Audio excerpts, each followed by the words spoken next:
పరలోకంలో మనం భోజనం చేస్తామని ఎప్పుడూ అనుకోలేదా? యేసు ఇప్పటికే దీనికి సమాధానం ఇచ్చారు.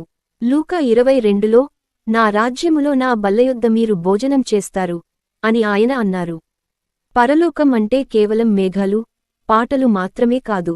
అక్కడ రాజు స్వయంగా ఏర్పాటు చేసిన బల్ల ఉంటుంది. యెషయా 25 దీనిని వివరిస్తుంది. స్వచ్ఛముగా నిలువచేసిన ద్రాక్షారసముతో కూడిన విందు, మంచి పదార్థములతో కూడిన విందు, సమస్త ప్రజలకు ఒక విందు. ఊహించుకోండి, అత్యున్నతమైన విందు, ప్రతి కోరిక తీరిన విందు, ప్రతి కన్నీటిని తుడిచివేసిన విందు.